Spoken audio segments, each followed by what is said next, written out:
Hello. জি। আসসালামু আলাইকুম। ওয়ালাইকুম সালাম। কে বলছেন?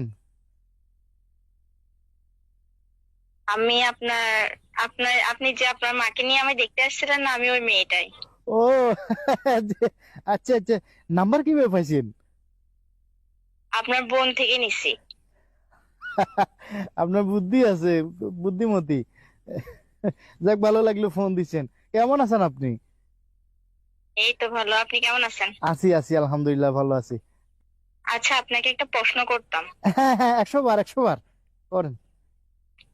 আপনার কেমন মেয়ে পছন্দ? আমার কেমন মেয়ে পছন্দ বলতে এই একটু জিগজ্যাগ টাইপের, একটু আধুনিক, একটু মডার্ন। এই ধরেন যে একটু জিন্স প্যান্ট পরে, এই তারপর মনে করেন যে এই গেঞ্জি গায়ে দেয়, তারপর এই চুলের বব কাটিং আছে, তারপর এই মানে এরকম একটু আধুনিক টাইপের আর কি। একটু মডার্ন টাইপের হইলে একটু ভালো লাগে আমার।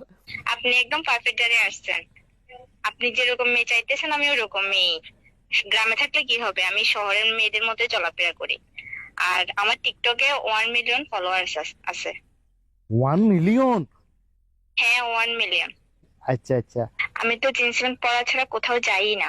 আমি শহরের মেয়ের মতো গেঞ্জি গায়ে দিই। ও আচ্ছা আচ্ছা আচ্ছা। আমি যে লেভেলে স্টাইলিশ মেয়ে, যে আমার চুল লম্বা হইতে দিই না, সবসময় কেটে ছোটই রাখি, বব কাটিং রাখি। ও আচ্ছা আচ্ছা আচ্ছা। তাহলে এবার বলেন, আপনার কি আমাকে পছন্দ হয়েছে?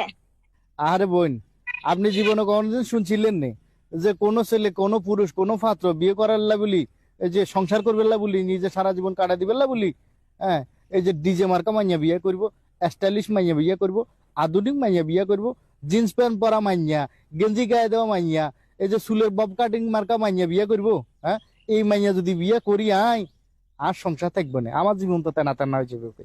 হ্যাঁ, আমার সব টাকা তো ফাল্লারে চলে যাবে।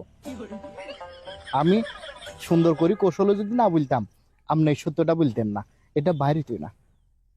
ঠিক আছে, আল্লাহ হাফেজ। হ্যাঁ, প্লিজ আপনার আমার মতো কথা মাইয়ার শোনেন। সাথে হ্যালো। আমার যায় না, বুঝছেন না? হ্যালো। আমি আপনার হলো সংসার করতে চাইতাম না, বুঝছেন না? আপনি আমার কথা শোনেন। কথা শুনো লাগতো না, আপনার রাখেন ফোন।